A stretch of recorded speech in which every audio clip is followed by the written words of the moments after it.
Welcome to The Explainer. Today, we're popping the hood on competitive markets to uncover the absolute fundamental rules of how businesses operate in perfectly competitive environments. If you've ever found yourself wondering why some markets seem to just relentlessly drive prices down to the floor, while others keep them artificially high, well, it all comes down to the underlying rules and equations we're about to decode. Here's our system initialization for today. We'll be running through 6 core modules: the perfect competition matrix, calculating the revenue stream, the profit maximization algorithm, the short-run shutdown protocol, long-run exit and entry, and finally, the zero-profit equilibrium. Module 1, the perfect competition matrix. Let's define our parameters. So, first things first, what exactly is a perfectly competitive market? Basically, it's an environment where absolutely no single entity has the power to alter the market price. The major takeaway here is that participants are what economists call price takers. They literally can't set the price. The market sets it for them, and they simply have to adapt their behavior to match it. All right, to get this simulation running, we need a few core rules to be met. We need many buyers and many sellers, and the goods offered must be exactly the same. Zero brand loyalty here. To make this super concrete, let's load up a specific test subject, the Vaca family dairy farm. When they sell a gallon of milk, it's completely identical to every other farm's milk, and they just have to accept whatever going rate the market determines. Moving on to Module 2, calculating the revenue stream. Let's analyze the incoming data. The absolute most basic math programmed in here is total revenue. It's just price times quantity. Super straightforward, right?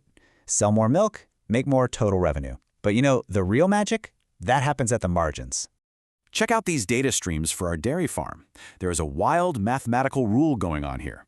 Since the price is permanently locked in at $6 a gallon, your average revenue times your marginal revenue perfectly match that fixed price for every single extra unit sold. So here's the golden rule. For a perfectly competitive firm, marginal revenue equals price. Always. All right, Module 3, the profit maximization algorithm. Let's find that optimal sweet spot. Obviously, the ultimate goal of any firm is to maximize profit. Well, our system protocol dictates that this optimal state happens exactly, and I mean exactly, where the marginal revenue matches the marginal cost. Think of it like a scale. If the revenue you get from that next gallon of milk is bigger than the cost to actually produce it, keep producing.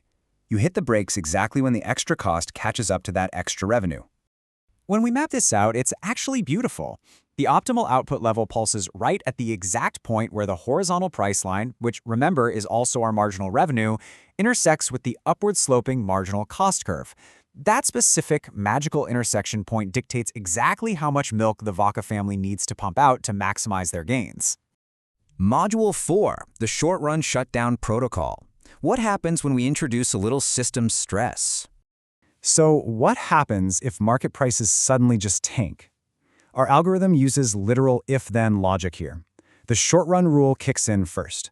The firm goes into a temporary shutdown protocol if the price drops below its average variable cost.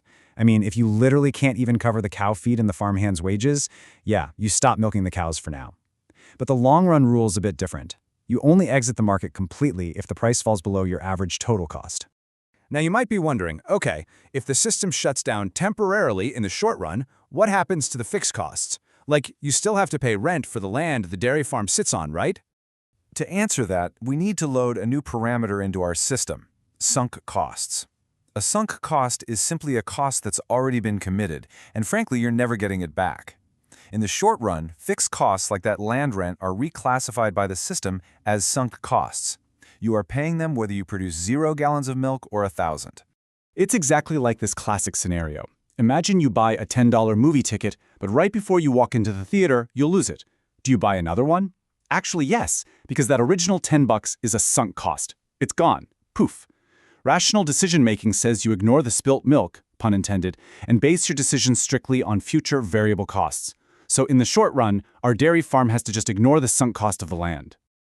Module 5, long-run exit and entry. Let's zoom out and expand our timeline. Over the long run, our firm actually can fully power down and sell off its assets. This means those fixed costs, they matter again. They are absolutely no longer sunk. The system logic dictates that if total revenue can't cover total costs, meaning the price stays below average total cost, the firm packs up and permanently exits the market. On the flip side, if the market is super profitable, boom, New farms boot up and enter the fray. And finally, Module 6, the zero profit equilibrium. Let's fast forward our simulation. Let's watch how the market self-corrects over time. It creates this fascinating continuous loop. Say the market price drops below average total cost. Unprofitable firms immediately execute their exit protocol. As they leave, the total market supply naturally shrinks. And what happens when supply goes down? Yep, the price gets pushed right back up. This entire loop just keeps oscillating until the price lands perfectly at the minimum average total cost. The math just settles so perfectly here. When the analysis concludes, all the remaining firms in the market are operating at their absolute most efficient scale, and they're earning exactly zero economic profit to maintain system balance. Now hold on, this doesn't mean the business owners are completely broke. It actually means their revenue perfectly covers all of their opportunity costs, including the time and the capital they originally invested. It is literally the ultimate state of competitive efficiency. So, as we power down today's explainer, I want you to look around your own real-world environment. Ask yourself, which businesses in your neighborhood are currently caught in this relentless, perfectly competitive, zero-profit loop?